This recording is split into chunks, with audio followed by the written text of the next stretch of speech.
அல்லேலூயா. நல்லா சத்தமா அல்லேலூயா சொல்லுங்க. இன்னும் சத்தமா சொல்லுங்க.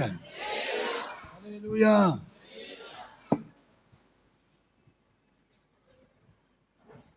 ஒரு நேரத்தில் இந்த நாவு அந்நிய தெய்வத்தை மகிமைப்படுத்தி கொண்டிருந்தது. இந்த மெய்யான தெய்வத்தை சொல்ல கூச்சப்படக்கூடாது. அல்லேலூயா என்பது சாதாரண வார்த்தை அல்ல. அல்லேலூயா என்பது கெட்டு போன மனிதனை கூட நல்லவனாக மாற்றும். அல்லேலூயா சொல்லும் போது சபையார் சேர்ந்து ஓங்கி ஒரு அல்லேலூயா சொல்லுங்க. ஒரு பஞ்சாப் அல்லேலூயா சொல்லுங்க. அல்லேலூயா, அல்லேலூயா.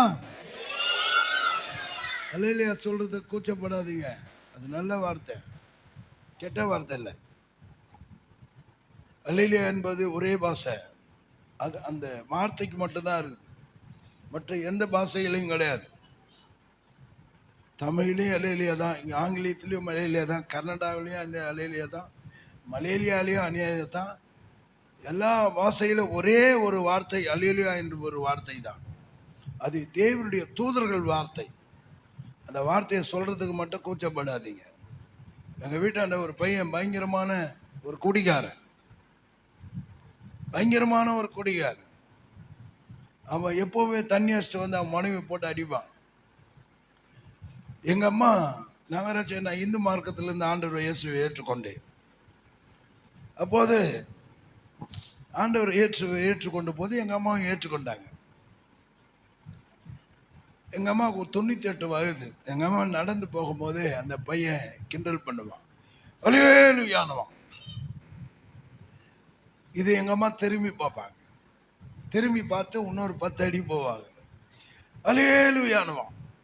நேராக போவாங்க. வந்தாங்க எங்கள் அம்மா, எப்பா கமல்நாதா, இந்த பையன் எப்போ பார்த்தாலும் அல்லேலூயா அல்லேலூயா சொல்கிறான்பா.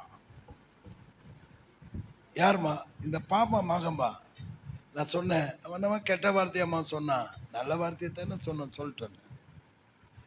பயங்கரமான குடிகாரன், ஒரு மனுஷனை திருத்த முடியாது.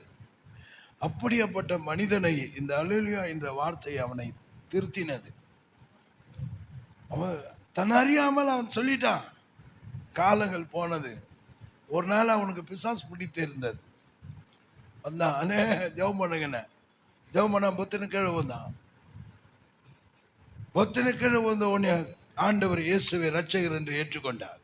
இன்றைக்கு கிராமமா வீதி வீதியாக இன்னைக்கு பைபிள் எடுத்துன்னு போய் அவன் அல்லேலூயா அல்லேலூயான்றான். ஒரு பெரிய குடிகாரன் கர்த்தர் மாற்றினார்.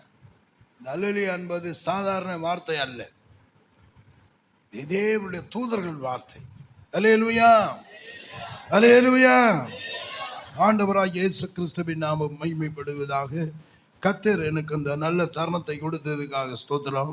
இந்த அன்பு ஊழியர், தேவ ஊழியர், சபை மக்கள், தலைவர், செயலாளர், பொருளாளர், இந்த கமிட்டி உறுப்பினர்கள், இந்த சபை மக்களுக்கும் இயேசுவின் நாமத்தினால அன்பின் வாழ்த்துதலை தெரிவித்துக் கொள்கிறேன்.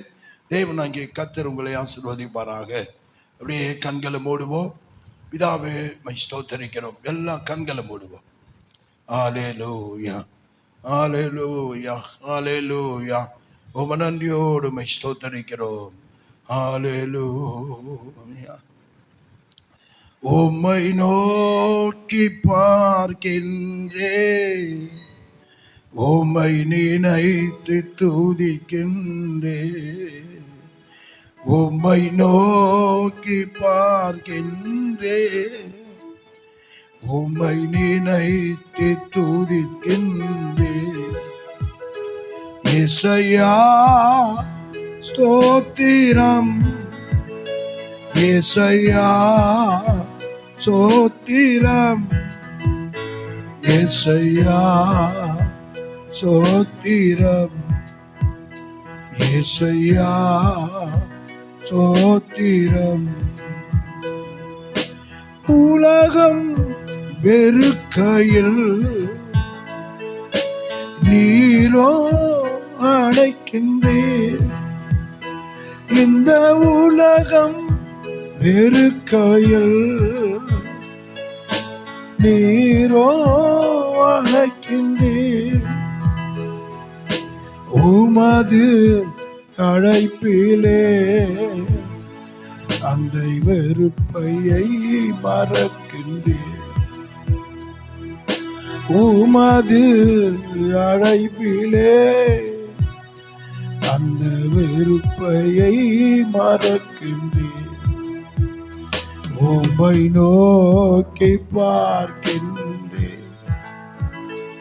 உம்மை நினைத்து துதிக்கின்றேன். உம்மை நோக்கி பார்க்கின்றேன். உம்மை நினைத்து துதிக்கின்றேன். ஏசையா ஸ்தோத்திரம். அப்படி பிரசனத்தை உணருங்க. ஏசையா ஸ்தோத்திரம். ஏசையா ஸ்தோத்திரம். ஏசையா ஸ்தோத்திரம். கண்மணி போலவே என்னை காக்கின்றேன். கண்மணி போலவே என்னை காக்கிறேன். உமது சமூகமே என் வாழ்வின் தீபமே. உமது சமூகமே என் வாழ்வின் தீபமே. உம்மை நோக்கி பார்க்கின்றேன். உம்மை நினைத்து துதிக்கின்றேன். உம்மை நோக்கி பார்க்கின்றேன்.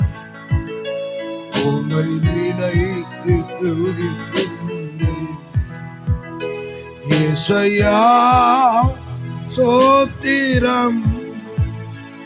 ஏசையா ஸ்தோத்திரம். ஏசையா ஸ்தோத்திரம். பிதாவே, உம்மை ஸ்தோத்திரிக்கிறோம், உம்மை துதிக்கிறோம். எங்களோடு பேசும் நாமம் மட்டும் மகிமைப்படட்டும். இயேசுவை நாமத்தினால். அல்லேலூயா. சத்தமா அல்லேலூயா சொல்லுங்க. அல்லேலூயா என்பது நல்ல வார்த்தை. தாராளமா சொல்லுங்க. எடுத்து வாசிப்போம். சங்கீதம் புத்தகம் 63வது அதிகாரம் 3வது வசனத்தை வாசிப்போம்.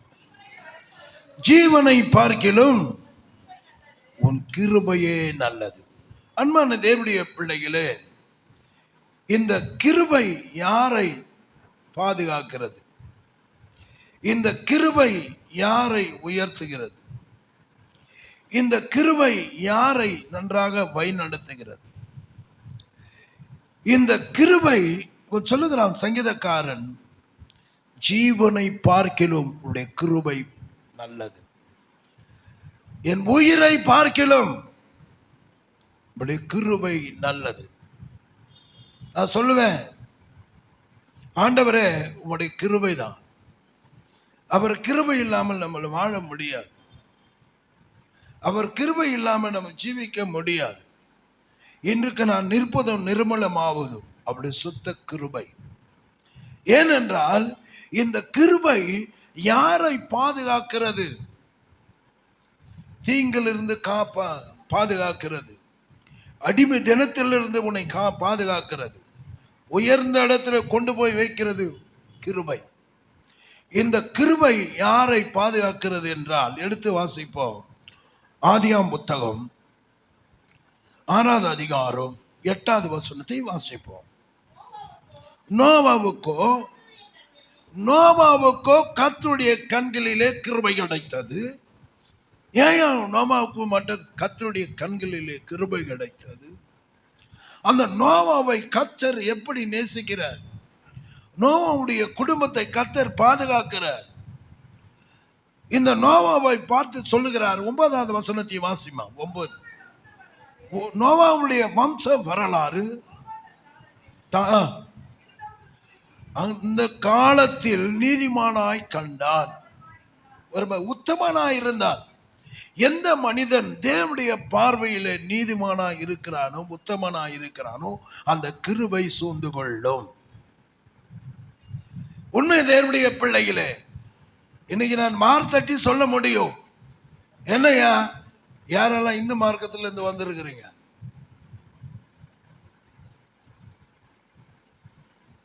எத்தனை பேரு? நான் ஒரு 10 பேர் இருப்பீங்களா? நான் ஒரு 10-15 பேர். மற்றவங்களா கிறிஸ்தவங்களா வந்தீங்க. கற்று இந்த கிருபையை எங்களுக்கு கொடுத்தது பெரிய கிருபை. நான் இந்த மார்க்கத்திலிருந்து வந்தவன். இயேசு யார் என்று எனக்கு தெரியாது. எங்களுக்கு எல்லா கடவுளும் ஒன்று. சர்ச்சி வாசல்ல போவோம், அங்க ஒரு சிலை போடுவோம், முத்தம் கொடுத்துட்டு போயிடுவோம். பள்ளி வாசல்ல போவோம், அங்க ஒரு முத்தம் கொடுப்போம், அங்க பள்ளி வாசல்ல ஒரு முத்தம் கொடுத்துட்டு போவோம். விக்கிரத்தின் கோயிலுக்கு முன்பாக அங்க ஒரு யானை ஒன்று இருக்கும், அதை பார்த்துட்டு ஒரு முத்தம் கொடுத்துட்டு போயிடுவோம். இப்படியாப்பட்ட எண்ணெய், எம்மதம் சம்மதம் என்று இருந்த எண்ணெய், இந்த இயேசு எப்படி என்னை தேடி வந்தா, அந்த கிருபை என்னை எப்படி தாங்கினார். 15 தெருவு இருக்கிறது. அந்த 15 தெருவில் என் தேவனாகிய கர்த்தர் என்னை தேடி வந்தார். அதான் அவருடைய கிருபை. நோவாவை கர்த்தர் கண்டார், நீதிமானாய் கண்டார்.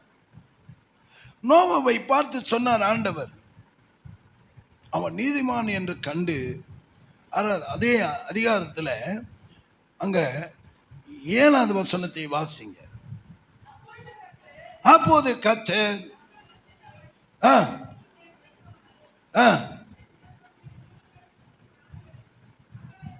சத்தமா வாசிங்க, சத்தமா வாசி. அப்போது கர்த்தர், நாம் சிருஷ்டித்த மனிதனை பூமி மேல் வைக்காமல் மனிதர் முதல் கொண்டு ஊர் பிராணிகள், ஆகாயத்து பறவைகள் உண்டாக்கல அனைத்தும் என்ன பண்ண போறானா, விக்கிரகம் பண்ண போகிறேன். தேவனுக்கு கோபம் உண்டானது. ஒரு சின்ன குறு நாடகம் போட்டாங்க. நாங்கள் ஆதியில் நல்ல கிராம ஊழத்தில் நல்ல நாடகம் போடுவேன், வேஷம் கட்டி ஆடுவேன். தலையில் ஒரு பெரிய துணியை கட்டிக்கிட்டு ஆடி ஜனங்களை கூட்டி இயேசு நல்லவர்னு சொல்லுவேன். தாவீது எப்படி தேவனுக்கு பெட்டிக்கு முன்பாக நடனம் ஆடினானோ, அதே போல தேவனுக்கு முன்பாக அந்த பாடலை பாடி ஜனங்களை கூட்டி தேத்து இயேசு கிறிஸ்து நல்லவர் என்று சொல்லி அவர்களுக்கு அறிவித்து ஜெபித்துட்டு தேவன் பெரிய பெரிய அற்புதங்களை செய்வார். என் தேவனாகிய கர்த்தர் மனிதனை அழிக்க வேண்டும் என்று தேவன் நியமித்தார். எப்படி? தேவனுக்கு விரோதமாய் பொல்லாப்பான காரியத்தை செய்தார்கள், கர்த்தருக்கு பிரியமில்லாத காரியத்தை செய்தார்கள். தேவனுக்கு கோபம் உண்டாகும்படி தேவனுடைய பார்வையில பாவம் செய்தார்கள். தேவ சன்னிதானத்துக்கு வந்தது, நோவாவே, நான் இந்த மக்களை அழிக்க போகிறேன், நீ ஒரு பேழையை உண்டு பண்ணு என்று சொன்னார். பேழை என்றால் சபை. இந்த பேழைக்குள்ள எவன் வருகிறாரோ, எந்த குடும்பம் வருகிறதோ அந்த குடும்பம் காக்கப்படும். இந்த பேழைக்குள்ள யாரு வருகிறார்களோ, எந்த குடும்பம் தேவனை முழு குடும்பத்தோடு தேடி தேவனை தேடுகிறார்களோ அவர்களை காப்பாற்றுவார். அதுக்கு ஆதாரமாய் சங்கீத புத்தகம் 5வது அதிகாரம் 7வது வசனத்தை வாசிங்க. இந்த ஆதியாகம புத்தகத்தை வச்சுங்க, அப்படியே சொல்லுங்க, வாசிங்க. நானோ உன் மிகுந்த கிருபையினாலே உன்னுடைய ஆலயத்துக்குள் பிரவேசிப்பேன். ஆலயத்துக்குள்ள வர வேண்டும். ஆலயத்துக்குள்ள வந்தால் அங்க சொல்றாரு, வாசிங்க, மீன் அது வாசிங்க. நானும் உன் மிகுந்த கிருபையினாலே உன்னுடைய ஆலயத்துக்குள் பிரவேசித்து உன் பரிசுத்த சந்நிதியிலே பய பக்தியுடன் நான் என்ன பண்ணுவேன்? உம்மை களி கூறுவேன். பயத்தோடு நடுக்கத்தோடு. ஆரம்பத்தில் நாங்கள் வேல் குத்தும் போது பயத்தோடு வேல் குத்தி காவடி தூக்குனேன். அங்கிருந்த பயம். இந்த போட்டாவுக்கு முன்ன போய் நிற்க முடியாது. சாதாரண ஒரு போட்டா, அது காது இருந்து பேசாது, காது இருந்து கேட்காது, வாய் இருந்து பேசாது, கண்ணு இருந்து பார்க்காது, தொண்டை இருந்து சத்தமிடாது, கை இருந்து தொடாது, கால் இருந்து நடக்காது, தொண்டை இருந்து சத்தமிடாது. அதற்கு முன்பாக போய் நின்று இந்த ஜீவனுள்ள தேவனை பய பக்தியோடு களி கூற வேண்டும்.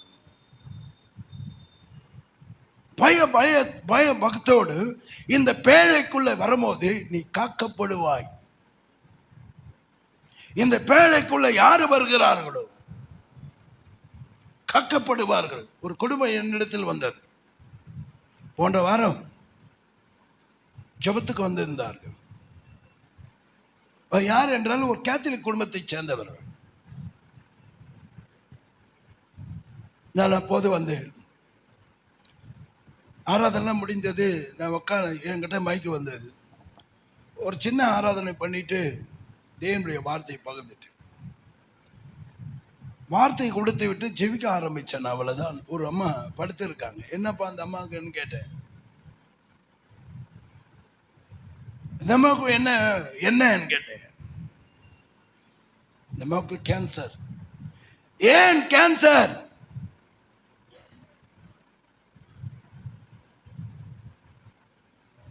ஜெபிக்க ஆரம்பித்தேன். அவ்வளவுதான். ஜெபிக்கும் போது அந்த மகள் விழுந்து பிறண்டு கத்தினாள். அவன் கணவன் இருந்தான். அந்த பெண்ணுடைய தாயார் பெங்களூர்ல இருந்து வந்திருக்கிறார். அப்படி சித்தி வந்தாங்க. யாருமா அந்த பொண்ணு? எந்த ஊர்லமா? ஐயா நான் பெங்களூர்ல ஐயா. என் மகைக்காக தான் வந்தேன். ஜெபம் பண்ணி பார்த்தா அந்த பெண் ஊந்து ஆடுகிறார். அந்த பெண் படித்த படிப்பு என்ன? பிகாம் படித்து முடித்திருக்கிறார். ஜெபித்தால் அந்த வந்த காரணம் என்ன? பாவத்தினால வந்த வியாதி. என்னையா பாவம்? என்ன பாவம்? அந்த பெண்ணுக்கு சொன்னேன். ஜெபிக்கும் போது அந்த ஆவி பேசுகிறது. எந்த ஊர்ல இருந்து வந்த என்ன கேட்டேன். எந்த ஊர்ல இருந்து வந்தது? இது எப்படி இந்த வியாதி வந்தது? கண்டுபிடித்து பார்த்தா கேவலமான காரியம். அந்த பெண் இருக்கிறான இவன் இன்னொருத்த புருஷனை இவ கல்யாணம் பண்ணிக்கிட்டான். நான் கேட்டேன், இது நியாயமா? முதல் மனைவி எவ்வளவு வேதனைப்படுவா? நீ நல்ல ஒரு படித்த பெண்மணியாச்சே, எம்கம் முடிச்சிருக்கிற இந்த தவறு நீ செய்யலாமான்னு கேட்டேன். நான் ரொம்ப துணிகரமா நான் ரொம்ப நீதியா நான் கரெக்டா பேசுவேன். சத்தியம்னா சத்தியம். இதுதான் இந்த பாவத்தினால வந்த வியாதி. முதல் மனைவி என்ன பண்ணிட்டா? அவ சும்மா இல்லை. தன் புருஷனை பறிச்சுட்டா சும்மா இருப்பாங்களா எந்த பொம்பளைனா?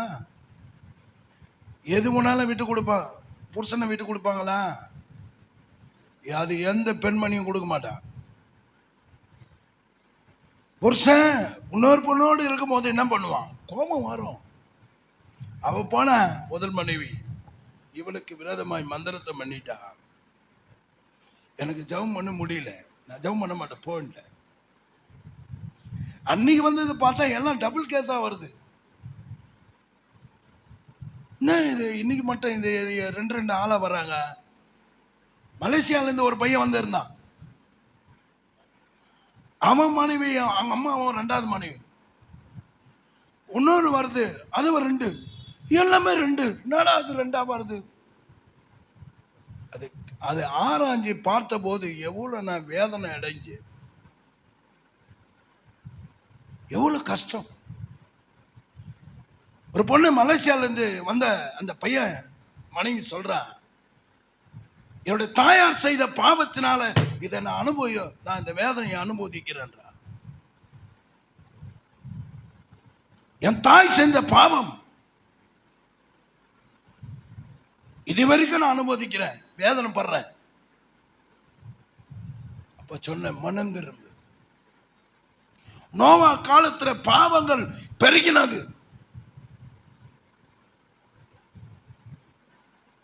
கர்த்தருடைய கண்களோ நோவாவுக்கு கர்த்தர் கிருபை அடைத்தது. 7வது அதிகாரத்தை வாசித்த போது, இங்க வாசிங்க, ஆதியாகமம் புத்தகம் வாசிங்க.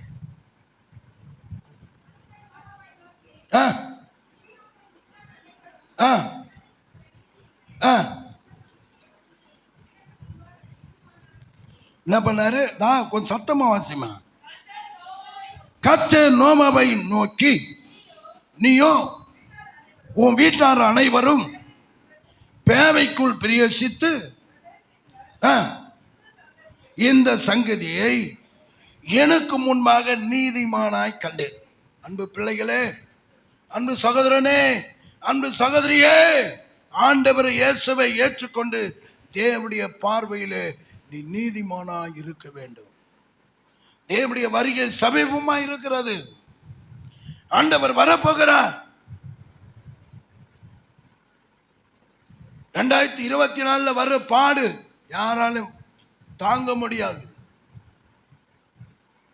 40 நாள் உபவாசம் எடுக்கும் போது சில காரியங்கள் ஆண்டவர் சொல்லும் போதெல்லாம் பயமா இருக்கும்.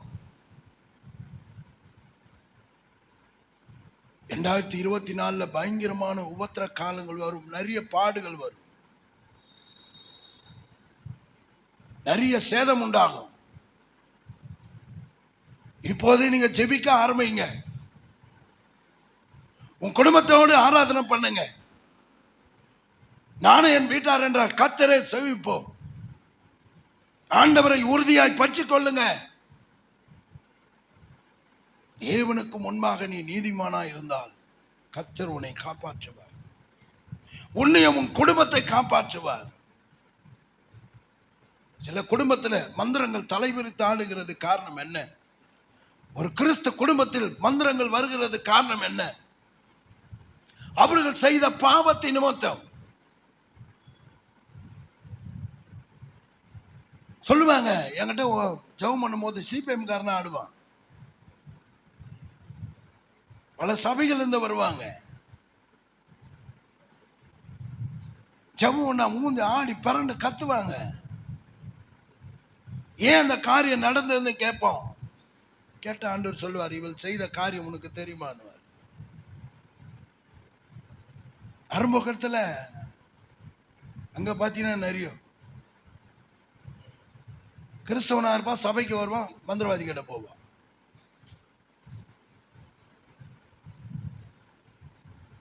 ஆண்டவரை இயேசுவை ஏற்றுக்கொண்டு மந்திரவாதி கிட்ட போறான். ஒன்னே இல்லை, அந்த மலேசியால இருந்து வந்த ஒரு பையன் அவன் மனைவிக்கு ஜெபம் பண்ண போன, இதே பெரம்பூர்ல இருக்கிற ஒரு ஊழியக்காரன் போய் ஜெபம் பண்ணிக்கிறான். சொல்லிட்டு ஜெபம் பண்ணி சொல்றான், ஒரு மந்திரவாதி கிட்ட, பெரம்பூர்ல இருக்கிற ஒரு மந்திரவாதி ஒரு அம்மா இருக்கிறாங்க கேள்வி, அவகிட்ட போனா சரி ஆயிடுன்றான். எவ்வளவு ஒரு கேவலம்! என் தேவனிடத்தில் இல்லாத ஒரு வல்லமையா?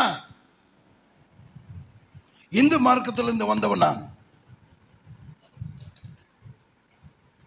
இயேசு எப்படிப்பட்டவன் எனக்கு தரிசனம் கொடுத்தார். இயேசுதான் உண்மையான தெய்வம். இயேசுதான் உண்மையான ரட்சகர். ஆர்எஸ் காரனுக்கு போயிட மாட்டேன், இந்து முன்னணிக்காரனுக்கு போயிட மாட்டேன், எவனுக்கும் போயிட மாட்டேன். என் கையில சருக்கு இருக்குது, நான் ஏன்டா உனக்கு பயப்படுவேன்? இயேசுதான் தெய்வம்னு காட்டுவேன். கேட்கும் போது எவ்வளவு வேதனை! நோவா காலத்துல பாவங்கள் பெருகினது. தேவன் சொன்னார், அடிச்சு போட போறார். அப்போ சொல்றாரு, வாசிமாயமா வாசிங்க, 5வது வசனத்தை வாசிங்க. நோவா தனக்கு கர்த்தர் கட்டளையிட்டபடியே எல்லாத்தையும் சேர்ந்துட்டான். கர்த்தர் சொன்னதை அப்படியே செய்தான். குடும்ப ஜபத்தை விடாத, அதிகாலையில எழுந்து பண்ற ஜபத்தை விடாத, வேதத்தை வாசிக்கிறதை விடாத. வேதத்தை நீ மறந்தீனா தேவன் உன்னை மறப்பார். அதிகாலையில எழுந்து உட்கார்ந்து முழங்கால் படியிட்டு 1 மணி நேரம் ஜெபம் பண்ணு. வருகிற தீங்குல கர்த்தர் உன்னை காப்பாற்றுவார். ஓடு, இவ்வளவு நாள் வாழ்ந்தது போதும். உங்கள்கிட்ட எவ்வளவு பணம் இருக்குதுன்னு ஆண்டவர் கேட்க மாட்டார். உங்கள்கிட்ட எத்தனை கார் இருக்குதுன்னு கேட்க மாட்டார். உங்கள்கிட்ட எத்தனை நிலம் இருக்குதுன்னு கேட்க மாட்டார். எனக்கு முன்பாக என்னமா செய்த? ஆத்மா ஆதாயம் பண்ணு. ஜீவனு இருக்கிற வரைக்கும் ஆத்மா ஆதாயம் பண்ணு.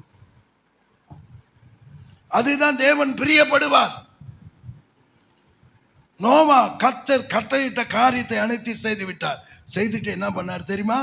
வாசிங்க, அதே அதிகாரம் 16வது வசனத்தை வாசிக்குமா? 16 நோவாவுக்கு 16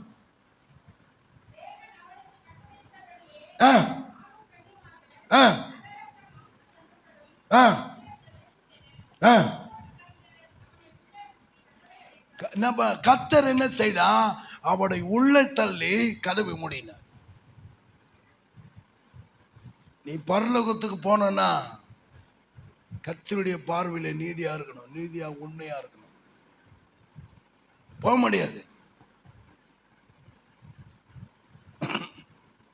மனைவி கிட்ட பேசாத இருந்தா கூட போக முடியாதியா. மனைவி கிட்ட சண்டை போட்டு நீ போவாத பிரிஞ்சு இருந்தா கூட போக முடியாது. ஒரு உண்மையை நடந்த ஒரு சம்பவத்தை சொல்றேன். பெனின் யாருக்கெல்லாம் தெரியும்? பெனின் உங்களுக்கு எல்லாருக்கும் தெரியும். அவர் நல்ல என்ன பண்ணுவாரு? நல்ல ஈலிங் நடக்கும். ஐயோ, நல்ல கோட்டை தூக்கி போய் போடுவாரு. ஈலிங்னு ஓடும், அப்படி ஓடும், அப்படி ஓடும். அந்த மனுஷன் அவருக்கு ஹார்ட் அட்டாக் வந்துச்சு. ஓப்பன் சர்ஜரி பண்ணிட்டாங்க, எடுத்துட்டார். பரலோக வாசல்ல போய் நிற்கிறாரு. சந்தோஷமா இருக்கிறார். போய் பரலோகத்தில் சந்தோஷமா நம்மளை கூப்பிடுவாங்க. அவர் சந்தோஷமா போற நேரத்தில் ஒரு வயதான பெரியவர் வந்தாராம்.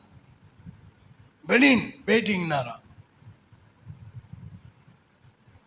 Waiting, you can go. போ, மனைவி இடத்துல ஒப்புராயிட்டு வா. மனைவி அவரும் பிரிஞ்சு எத்தனை வருடம் ஆகிறது. அவருடைய மனைவியும் பிரிஞ்சு எத்தனை வருடம் ஆகிறது. ஹார்ட் அட்டாக் பண்ணி, ஹார்ட் அட்டாக் வந்தது, ஓப்பன் சர்ஜரி பண்ணாங்க. அவருடைய ஆத்மா போகுது. அவருடைய பென்னி நில்லு, போ, திரும்பி போ, உன் மனைவி இடத்துல ஒப்புராயிட்டு வா. அப்புறம் ஜீவன் வந்து இறங்கினது. நல்லா ஆயிட்டார். 5 வருஷம் ஊர் செய்யல. 5 வருஷம் பெண்ணின் 5 வருஷம் ஊழியம் செய்யல. ஏன்? தன் மனைவிடத்துல ஒப்பராவாம, கணவனிடத்துல ஒப்பராவாம நீ செத்து போயிட்டா தேவனுடைய ராஜ்யத்துக்கு போக முடியாது. இந்த தேவனுடைய ராஜ்யத்துக்கு போக வேண்டும் என்றார். இந்த பேழைக்குள்ள நீ உன் குடும்பத்தோடு தேவனை தூது கொள்ள வேண்டும். தேவனை தூது கொண்டு தேவனை மகிமைப்படுத்தினால் அந்த பேழைக்குள்ள நீ காப்பாற்றப்படுவாய். 2வது ஒரு மனிதனை பார்க்கலாம். யாத்திராம் புத்தகம் 3வது அதிகாரம் 33வது அதிகாரம் 11வது வசனத்தை வாசிங்க. உன்னுடைய கண்களிலே கிருபை கிடைத்தது, ஆனால் நான் உன்னை அறிவதற்கும் உடைய கண்களிலே எனக்கு கிருபை. இந்த மோசேக்கு கர்த்தருடைய கண்களிலே கிருபை கிடைத்தது. என்னையா?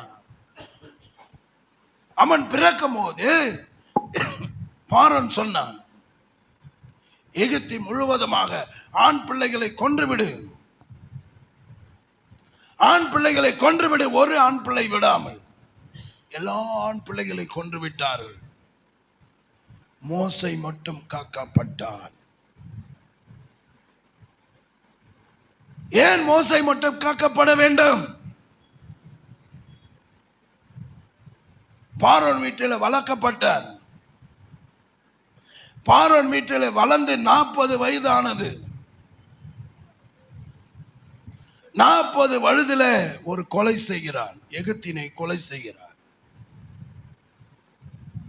எகிப்தினை கொலை செய்த முடிந்த பின்பு யாருக்கு தெரியவில்லை என்று நினைத்தான். ஒரு நாள் 2 எபிரியன் சண்டை போட்டுக்கிறான். இவன் போய் நிற்கிறான்.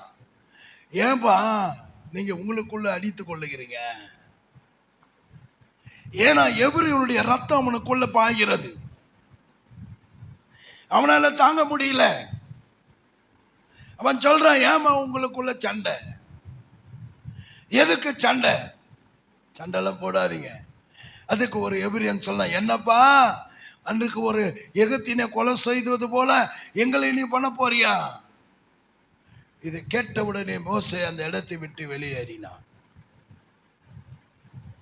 80 வயது ஆனது. 80 வயதில் தேவன் சந்திக்கிறார். யாத்திரை புத்தகம் 3வது அதிகாரத்தை நீங்கள் வாசித்த போது தேவன் உனக்கு அடியாளத்தை கொடுக்கிறார், அற்புதம் செய்கிறார். அடியாளத்தை கொடுத்து அற்புதங்களை செய்து நானே கர்த்தர் என்று நீ அறிந்து கொள். எங்களை எப்படிதான் செய்தார். 1987ஆம் ஆண்டு இயேசு கிறிஸ்து எனக்கு தரிசனமானார். இயேசு அறியாதவன், ஒரு இந்து குடும்பத்தில் பிறந்தவன் நான். இந்த இயேசு வெள்ளக்கார தெய்வம், சிங்கப்பூர் தெய்வம், லண்டன் தெய்வம். இந்த இயேசு எனக்கு தரிசனமாகி சொல்லுகிறார், நான் தான் மெய்யான தெய்வம். இவர் நான் தான் மெய்யான தெய்வம், என்ன என்று உனக்கு வேற தேவன் இல்லை என்று ஆண்டவராகிய இயேசு கிறிஸ்து என்னோடு பேசினார். பேசும்போது ஏற்றுக்கொள்ளவில்லை. பாதிப்பு வந்தது, கஷ்டங்கள் வந்தது. எனக்கு விரோதமாய் மந்திரத்தை செய்தார்கள், சூனியம் செய்தார்கள். பைத்தியக்காரனை போல ஆனே. இரவிலே தூங்கி கொண்டிருப்பேன், தூக்கு மாட்டிக்கொள்வான் என்று கூப்பிடும். என் மனைவி பக்கத்தில் படுத்துக் கொண்டிருப்பாள், மனைவியை போட்டு அடிப்பேன். வேலை செய்துட்டே இருப்பேன், நிர்வாணியாய் ஓடுகிறது போல இருக்கும். என்ன செய்வது என்று தெரியவில்லை. அப்படிப்பட்ட நிலையில் இருக்கும் போது, இந்த உலகத்தில் ஆண்டவன் இல்லையா, இந்த உலகத்தில் கடவுள் இல்லையா என்ற போது 2வது முறையாக ஆண்டவர் இயேசு எனக்கு தரிசனமாகி சொன்னார், நான் தான் மெய்யான கர்த்தர். எங்க வீடு எதிர்த்தபடி இருக்கிற ஒரு கேத்தலிக் குடும்பத்தை கர்த்தர் சந்திக்கவில்லை, அவங்களை தேடி வரவில்லை. ஒரு இந்து மார்க்கத்தில் இருந்த என்னை 3 செங்கல் வைத்து பட்டடித்து குங்கம் வைத்து அதுக்கு தோப்பங்கரணம் போட்டு அதுக்கு 12 வருஷம் வேல் குத்தி காவடி தூக்கி அப்படி செய்த என்னை இயேசு என்னை தேடி வந்து சொன்னார், நான் தான் மெய்யான கர்த்தர், நான் தான் மெய்யான தெய்வம். அப்போது ஏற்றுக்கொள்ளவில்லை. மந்திரம் நெருக்கினது. மந்திரத்தினால பாதிக்கப்பட்ட பிறகுதான் இயேசுவை நான் அறிந்து கொண்டேன். இந்த மோசேயை குறிப்பிட்ட போது ஆண்டவர் சொன்னார், நான் ஆபிரகாமின் தேவனும் ஈசாக்கின் தேவனும் யாக்கோபின் தேவனாய் இருக்கிறேன். என் ஜனத்தினுடைய உபத்திரங்களை பார்த்து ஆளோட்டி நிமித்தமாய் அவர்கள் விடுகிற கூக்குரலை கேட்டேன். அவர்கள் படுகிற வேதனையும் அறிந்திருக்கிறேன். உன் வேதனை அறிகிறவர், உன் கண்ணீரை அறிகிறவர், உன் உபத்திரங்களை அறிகிறவர் யார்? என் ஆண்டவர் இயேசு. அவரை போல ஒரு தெய்வம் இல்லை, அவரை போல ஒரு தெய்வம் இல்லை. ஆண்டவர் மோசேயில் பேசுறார். அப்படியே வாசிங்கம்மா.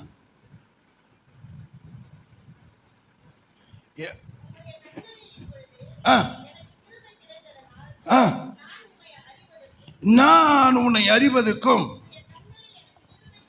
உன் கண்கள் எனக்கு கிருபை கிடைப்பதற்கும் உன்னுடைய வழியை எனக்கு அறிவையும் 17 வாசிமா 17. அப்போது கர்த்தர் மோசேயை நோக்கி, நீ சொன்ன அந்த வார்த்தைகளை அவரும் செய்வேன். மோசே சொன்ன ஒவ்வொரு காரியத்துக்கும் கர்த்தர் சொல்லுகிறார், நான் செய்வேன். அவரை போல ஒரு தெய்வம் இல்லையா?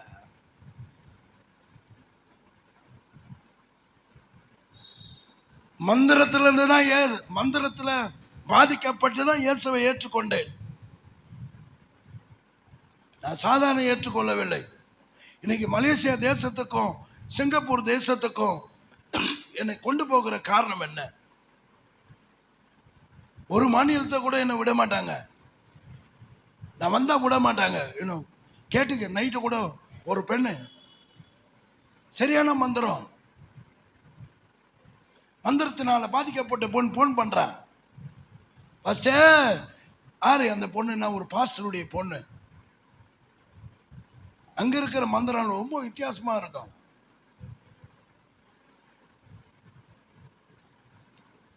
அந்த பெண்ணை அணுகிறாள். இந்த காரியம் நடந்தது எப்படி? கர்த்தருடைய கண்களில் எனக்கு கிருபை கிடைத்தது. இன்னைக்கு நான் உயிரோடு இருக்கிறது அவருடைய கிருபை. நான் வாழ்வது அவருடைய கிருபை. நான் நிற்பது அவருடைய கிருபை. இந்த ஜனங்களை வழிநடத்த அவன் கிருபையை கர்த்தர் கொடுத்தார். அவனை அதிகமாய் தேவன் நடத்தினார். மூன்றாவது ஒரு மனுஷனை சொல்லி முடிக்கிறேன். எடுத்து வாசிப்போம். ஆதியாகமம் புத்தகம் 39வது அதிகாரம் 21வது வசனத்தை வாசிப்போம். 39. கர்த்தரோ யோசேப்பில் இருந்து அவன் மேல் கிருபை வைத்து, பாருங்க இந்த யோசேப்புக்கு எப்படி இந்த கிருபை கிடைத்தது? அந்த கிருபைனால, கிருபை அவனுக்குள்ள இருந்ததுனால, தேவன் அவனோடு கூட இருந்ததுனால பாவத்தை விட்டு விலகி ஓடினான்.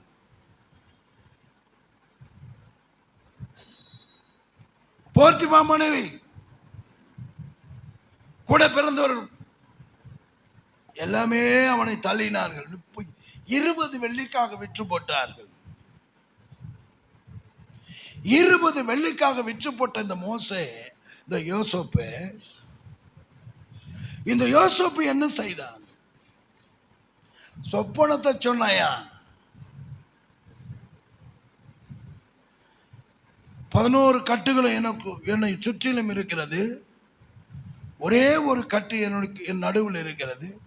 இந்த 11 கட்டுகளும் எனக்கு முன்பாக தாழ விழுந்து வணங்குகிறது என்றான்.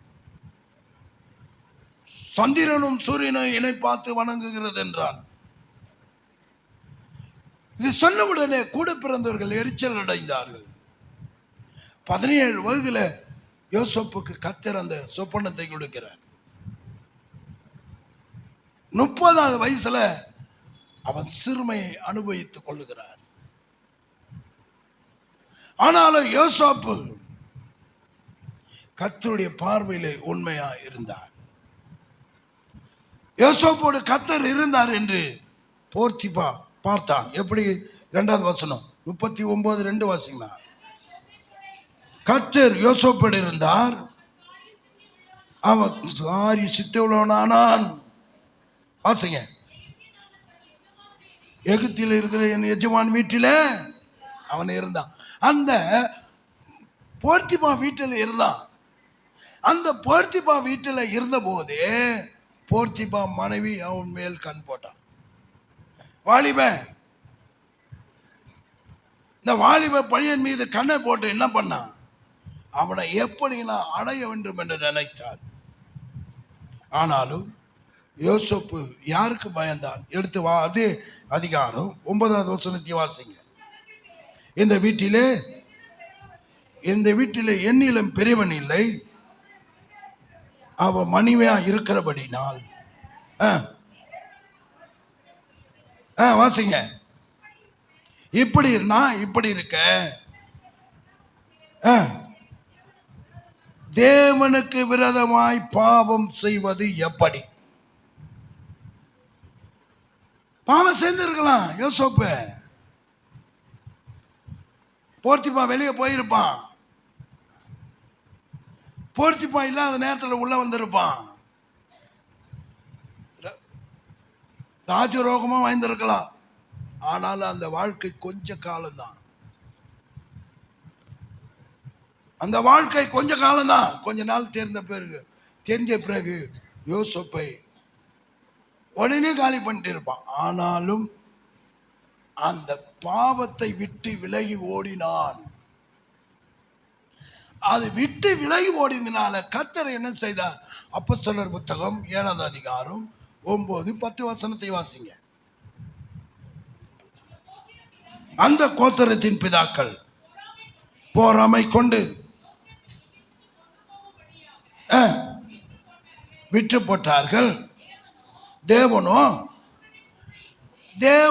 அவனோடு கூட இருந்து எல்லா உபத்திரங்களும் இருந்தும் அவனை விடுவித்து எகிப்தின் ராஜாவாக பார்வோனுடைய சமூகத்தில் என்ன கிடைத்தது? கிருபையும் உயர்வும் கர்த்தர் கொடுத்தார். ஆசீர்வாதம் ஒரு மலை போல.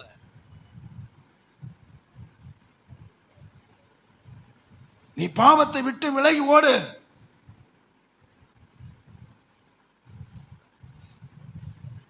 மூக்குப்பொடி போட்டா கூட போக முடியாது. பான்பராக் போட்டா கூட போக முடியாது. என்ன பார்த்தா அப்படி சொல்ற? உண்மை நடந்த ஒரு சம்பவத்தை சொல்றேன். ஏர்போர்ட் கோட்ரஸ் பக்கத்தில், ஐயா நான் முடிச்சிடறேன், 5 நிமிஷம் முடிச்சிடறேன், நான் முடிச்சிடறேன்.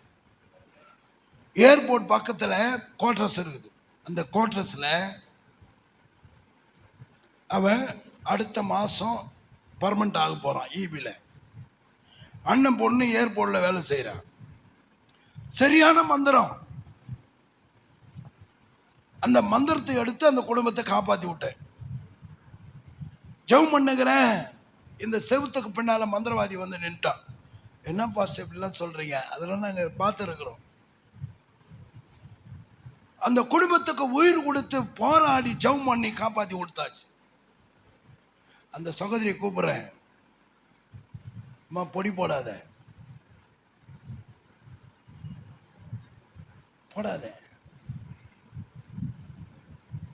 கேட்கல.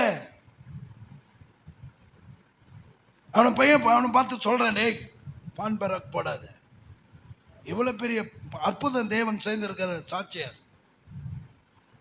கொஞ்சம் விலகி போனீங்கன்னா பிசாசு உனக்குள்ள பூந்துருவான். பூந்து உன்னுடைய உயிரை எடுத்துருவான். ஜாக்கிரதையா இருந்து ஜெபம் பண்ண. அந்த ஆவி வந்து என்கிட்ட பேசுது, டேய் நீ வந்து காப்பாத்தி விடுறிய, இந்த குடும்பத்தை காப்பாத்துறியா? அதனுடைய கதையை மட்டும் சொல்ற, கொஞ்சம் நல்லா கவனிங்க. அவன் பேர் சூரி. அவனுடைய அப்பா வந்து ஏர்போர்ட்ல வேலை செய்தார். ஆதமக்கன்னு சொல்லிட்டு ஒரு கிராமம், அந்த இடம். அதில் ஒரு வீடை வாங்கிட்டார். ஏர்போர்ட்டில் வேலை செய்தனா வீடை வாங்கிட்டார். அந்த வீட்டில் இருந்த குடியிருக்கிறவங்களாம் எல்லாரையும் வெளியே போயிட்டாங்க. ஒரே ஒரு பெண்மணி மட்டும் இருந்தா. அந்த பெண்மணி சொல்றா, அவளுக்கு கணவன் இல்லை, கணவனை ஏந்தா, அவள் மட்டும் அந்த குடும்பத்தை, அந்த வீடு இருக்கிறான். அவளை போய் கேட்ட உடனே அவன் என்ன சொல்ற, ஐயா எனக்கு 3 மாதம் டைம் கொடுங்க, 3 மாதம் டைம் கொடுங்க. உனக்கு டைம் எல்லாம் கொடுக்க மாட்டேன், போல காலி பண்ணிட்டான். அப்பா, மகன், பெரிய மகன், 2வது மகன், 3வது மகன், பொண்ணு என்ன பண்ணாங்க தெரியுமா? அந்த வீட்டுக்குள்ளே ஒரு பெரிய கடப்பரை எடுத்து அந்த பெண்ணை குத்தி சாகச்சிட்டாங்க. அந்த ஆவி சும்மா விடுமா? அந்த பெண்ணை குத்தி சாவடிச்சானுங்க. துடிக்க சாவடிச்சானுங்க. அதே வீட்டில் பொச்சிட்டானுங்க. தெரியாது, யாருக்கும் தெரியாது. அந்த ஆவி நான் பண்ணது ஒருத்தரை காலி பண்ணிடுச்சு. அப்பாவை காலி பண்ணிடுச்சு, அண்ணனை காலி பண்ணிடுச்சு, எல்லாமே காலி. அவன் ஒண்டி இருக்கிறான். அது என்கிட்ட பேசுது அந்த ஆவி. ஏய் நீ வந்துதான் காப்பாத்துற, நீ வரல இவனை காலி பண்றவன். இவன் குடும்பத்தில் எல்லாரையும் காலி பண்ணிட்டேன், ஏன் காலி பண்ண நீ அப்படி துடிக்கிறன்னு கேட்டேன். ஏவல் வேற, இந்த ஆவி வேற. சொல்லுதே, உனக்கு 4 பொண்ணு தானே, என்னை பார்த்து கேட்குது, உனக்கு 4 பொண்ணு தானே, ஆமா, என் கதையை கொஞ்சம் கேளுன்னு பிசாசு என்கிட்ட பேசுது. என்ன சொல்லுன்னு அந்த கதையை அதுதான் சொல்லுச்சு. நான் வீடு காலி பண்றேன்னு கேட்கல. என்ன பண்ண தெரியுமா? அவங்க அப்பா அவங்க அண்ணனும் கடபரை எடுத்து என்னுடைய சிறுநீர் வயல் போகிற இடத்துல குத்துனானுங்க. குத்தி என்ன சாவடிச்சிட்டானுங்க. நான் எப்படி விடுவேன்? பை வாங்கி செலறியும். நான் சொல்றேன், அவனை காப்பாற்றி விட்டு ஜெபம் பண்ணி காப்பாற்றி விட்டு வந்தேன். டேய், தண்ணி அடிக்காத, பான்பராக்கு போடாதான்னு. ஒருத்தர் செத்துட்டான் 90ல். கொஞ்சம் குச்சா ஆப்பு புல் அவள்தான் எத்தனை போ. ஒரு ஆட்டோவில் இந்த சைடு கம்பி இருக்கும் மத்தியா, சைடு கம்பி அதுக்குள்ள கொடுத்து காலி பண்ணுச்சு.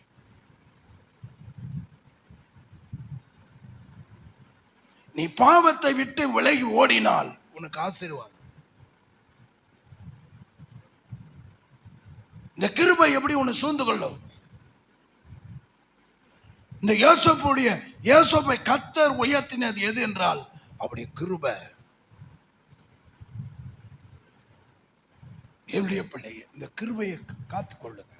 சங்கீதம் புத்தகம் 13வது அதிகாரம் 13வது அதிகாரத்தை வாசிங்க. 13:5 வாசிங்க. நான் உன் கிருபையின் மேல் நம்பிக்கை வைத்திருக்கிறேன். இந்த கிருபை மீது நம்பிக்கை வையா. அந்த கிருபை மீது நீ நம்பிக்கை வை. இந்த கிருபை மீது நம்பிக்கை வைத்தது யார்? லூக்கா 1வது அதிகாரம் 28வது வசனம் வாசிங்க.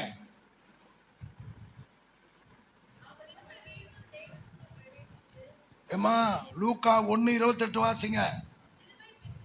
கிருபை பெற்றவளே வாழ்க. கர்த்தர் உன்னோடு இருக்க. யார் வந்து சொன்னது? தேவ தூதன் வந்து சொல்றான். இந்த கிருபையை நீ பெற்றுக்கொண்டினா உன்னை முடிபறிந்து உன்னை நடத்துவார். மரியாளுக்கு கர்த்தருடைய கண்களிலே கிருபை கிடைத்ததானால் உனக்கு கர்த்தருடைய கண்களிலே கிருபை கிடைக்க வேண்டும். தேவ பிள்ளையே, 3 முறை எனக்கு மரணம் வந்தது. அந்த மரணத்திலிருந்து என் தேவனாகிய கர்த்தர் என்னை காப்பாற்றினார். ஆந்திரா பகுதிக்கு நெல்லூர் சைட் ஊழியத்துக்கு போறேன். பஸ்ஸிலே ஹார்ட் அட்டாக் வந்துச்சு. 3:30 மணி. சொன்னேன், என் உயிரை நீ எடுத்துக்கோ, ஊழியத்தெல்லாம் முடிச்சிட்ட பிறகு எடுத்துக்கோன்னு. ஊழியத்தெல்லாம் முடித்த பிறகு இருக்கு. அங்க போய் நிற்கிற ஆயிரக்கணக்கான மக்கள் வந்திருக்காங்க. ரூமுக்கு போனேன், ஜெபம் பண்ணேன், உடம்பு ரெஸ்ட் எடுத்தேன். அதே போல் ஆண்டவர் எனக்கு சுகம் கொடுத்தார். ஒரு பையனுக்கு ஜெபம் பண்ண, அந்த பையன் ஆடுறான். ஏய், எவரா நீ எவரு கொடுக்கான்? நீ எவரு? எந்த ஊர்ல இருந்து நான் வந்தேன்? உனக்கு நெஞ்சு வலி கொடுத்தது நான் தான்டா. நீ ஏன் வந்த? இந்த ஊருக்கு ஏன் வந்த? அந்த ஆவி பேசுது. அப்புறம் ஜெபம் பண்ண ஒன்னியும், ஓ நீ தானே அதுக்கு காரணம் கத்தா? கர்த்தருடைய கிருபை என்னை சூழ்ந்தது. 2 நாள் நல்ல ஊழியம் செய்ய ஆரம்பம். நல்ல ஊழியம் செய்து ஆயிரக்கணக்கான மக்கள் வந்தார்கள், விடுதலை பெற்றார்கள். ஊழியத்தை முடிச்சுட்டு வீட்டுக்கு வரேன். 7 மணிக்கு ஹார்ட் அட்டாக் வந்துச்சு. பெரியார் நகர் ஹாஸ்பிட்டல் எடுத்துன்னு போய் வைக்கிறாங்க. நான் பணம் கொடுத்து, ஒரு எஸ்ஐ பணம் கொடுத்து அவன் காப்பாற்றி விட்டான். அவனே எனக்கு வந்து உதவி செய்யல. உதவி செய்யல. அவனுக்கு ஹார்ட் அட்டாக் 2 முறை வந்தது.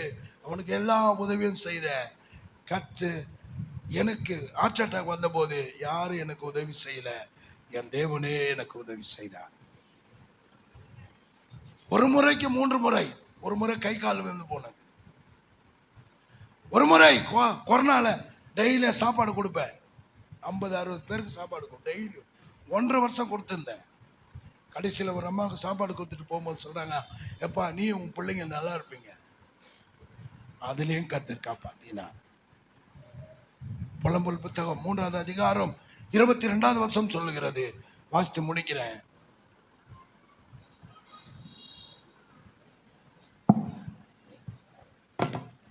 புலம்பல் புத்தகம் 3வது அதிகாரம் 22வது வசனம். நான் நிற்பதும் நிர்மூலமாவதும் கர்த்தருடைய கிருபையே, அவருடைய இரக்கத்துக்கு முடிவில்லை. இந்த கிருபை உனக்கு வேண்டுமா? என் ஜீவனை பார்க்கிலும் உன் கிருபை நல்லது. ஆண்டவரே, உன் கிருபை எனக்கு போதப்பா, உன் கிருபை எனக்கு போத. பவுலுக்கு உள்ளு குத்துது. ஆண்டவரே அன்று சொன்னார், என் கிருபை உனக்கு போதும்பா. இந்த கிருபை உனக்கு வேண்டுமா? கிருபை காலம் அடைக்கப்பட போகிறது. அந்த கிருபையை பெற்றுக்கொள். குடும்பத்தோடு கணவன் மனைவி பிள்ளைகள் அனுதினமும் ஜெபம் பண்ணுங்க. கர்த்தருக்கு முன்பாக உண்மையா இருங்க. நோவாவுடைய கண்களில் கர்த்தருடைய கண்களில் கிருபை கிடைத்ததானா? மோசைக்கு கர்த்தருடைய கண்களில் கிருபை கிடைத்தது. யோசேப்போடு கர்த்தர் இருந்தார். அவனுக்கு கிருபைகளை நாணத்தை தந்து அவனை பார்வோனுடைய சமூகத்தில் கர்த்தர் உயர்த்தினார். மரியாள், அவள் அறியவில்லை இயேசு என்னிடத்தில் பிறப்பார் என்று அவள் அறியவில்லை. கிருபை பெற்றவளே, நீ வாழ்க. நீ எப்போது மனம் திரும்பி இயேசுவை ஏற்றுக்கொண்டாயோ நீ கிருபை பெற்றவள். நீ பாவத்துக்கு மரித்து நீதிக்கு பிழைத்தாய், நீ கிருபை பெற்றவன். இந்த கிருபையை இழந்து போவாதீங்க. இயேசுவை போல ஒரு தெய்வம் இல்லை.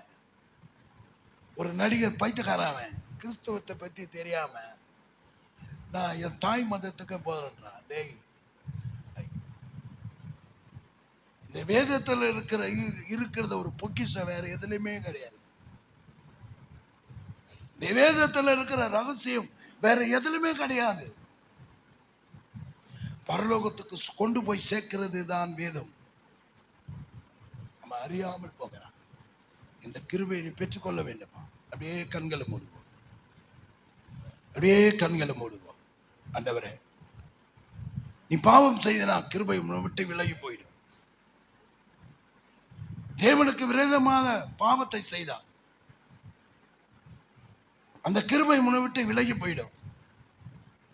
இந்த கிருபை உன் வீட்டுக்குள்ள நிலைத்து இருக்க வேண்டும், உன் குடும்பத்தில் நிலைத்து இருக்க வேண்டும், உன் கணவனிடத்தில் நிலைத்து இருக்க வேண்டும்,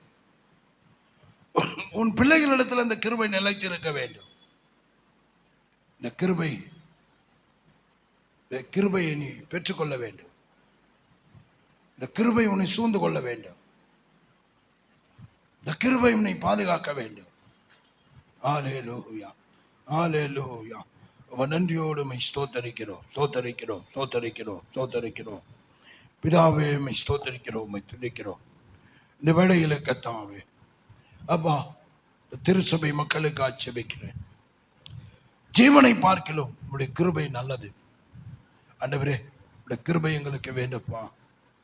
உடைய கிருபை எங்களை தாங்கட்டும், உடைய கிருபை எங்களை நடத்தட்டும், உடைய கிருபை எங்களை சுமக்கட்டும், உடைய கிருபை எங்களை வழி நடத்தட்டும்.